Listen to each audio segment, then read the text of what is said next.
একটা স্বপ্ন ভাবা যায় একটা মাত্র স্বপ্ন কিভাবে এত বড় একটা সফরের শুরু হতে পারে। আজকের গল্পটা ঠিক এটাই নিয়ে।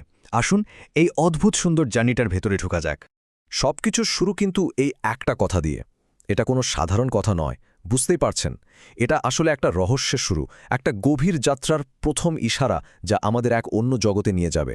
আর সেই স্বপ্নের একেবারে কেন্দ্রে ছিল একটা কালো রোলস রয়েস।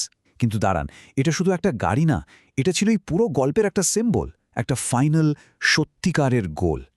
তো এই যে এক রাতের স্বপ্ন, এটা আসলে কি ছিল? মানে এটা কি ঘুমিয়ে দেখা আর 10টা সাধারণ স্বপ্নের মতো, নাকি এর পেছনে আরও বড় কিছু লুকিয়েছিল? চলুন এই পার্টে আমরা দেখব কিভাবে এই স্বপ্নটাই একটা অসম্ভব বড় মোটিভেশন হয়ে দাঁড়ালো। এখানেই আসল মজাটা। দেখুন, গাড়িটা কিন্তু এখানে আসল জিনিস না। এটা আসলে একটা বড় জীবনের, একটা বড় স্বপ্নের প্রতীক হয়ে উঠেছিল। মানে একটা সাধারণ স্বপ্ন থেকে জন্ম নিল বিশাল এক অ্যাম্বিশন, যা সাধারণ জীবনকে ছাপিয়ে যাওয়ার একটা তীব্র ইচ্ছের কথা বলে। স্বপ্ন তো অনেকেই দেখে, তাই না? কিন্তু সেই স্বপ্নকে সত্যি করার জন্য প্রথম পা ফেলা, ওটাই তো আসল ব্যাপার। তো এই জার্নির সবচেয়ে দরকারি অংশটা কিভাবে শুরু হয়েছিল? আসুন দেখি সেই ফার্স্ট স্টেপটা। শুরু শব্দটার কি দারুণ একটা ডেফিনেশন। এটা কোনো বড়সড় অনুষ্ঠান করে শুরু করা নয়, বরং এটা একটা সাহসের কাজ। নিজের সমস্ত পরিশ্রমকে পৃথিবীর সামনে তুলে ধরা, অথচ এটা না জেনেই যে কেউ শুনবে কি না বা কবে সাফল্য আসবে। যে কোনো নতুন কাজ শুরু করতে গেলেই তো এই প্রশ্নগুলো মাথায় ঘোরে, তাই না? এই কাজটা কার কাছে পৌঁছাবে, কে শুনবে, কারো মনে কি দাগ কাটবে, এত যে খাটছি এর ফলটা কবে পাব?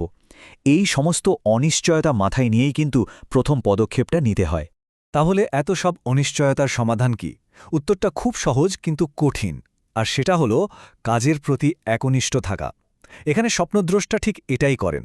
কি হবে কি হবে না সেসব না ভেবে শুধু নিজের কাজের উপর ফোকাস করার সিদ্ধান্ত নেন। আর এটাই তো সবচেয়ে বড় প্রশ্ন। কতদিন লাগবে কেউ জানে না। কয়েক মাস হতে পারে, কয়েক বছর তাও হতে পারে, বা হয়তো তার চেয়েও অনেক বেশি। এই যে সময়ের একটা বিশাল বোঝা, এটাই কিন্তু সবচেয়ে বড় চ্যালেঞ্জ। এই স্লাইডটা অসাধারণ। একদিকে দেখুন ভবিষ্যতের সব ভয় ধরানো প্রশ্ন, আর অন্যদিকে তার একদম সোজা সাপটা কিন্তু অসম্ভব দৃঢ় কিছু উত্তর। কয়েক মাস না, আমি থামব না। কয়েক বছর আমি কাজ করে যাব। তার চেয়েও বেশি আমি আমার গল্পটা বলেই যাব। ভবিষ্যৎ যতই ঝাপসা হোক, নিচের প্রতিজ্ঞাটা একদম পরিষ্কার। এই একটা লাইনেই যেন পুরো ফিলসফিটা পরিষ্কার হয়ে যায়। মানে ফলের আশা নয়, শুধু কাজ করে যাওয়া, নিজের সেরাটা দেওয়া, বাকিটা সময়ের হাতে ছেড়ে দেওয়া। তো আমরা গল্পের প্রায় শেষ দিকে চলে এসেছি, কিন্তু এটা আসলে শেষ নয়, বরং এখান থেকেই আসল শুরুটা হচ্ছে। চলুন দেখি কিভাবে সেই শুরুর ঘোষণাটা করা হচ্ছে। বাহ, এটা শুধু একটা বাক্য না, এটা একটা ডিক্লারেশন।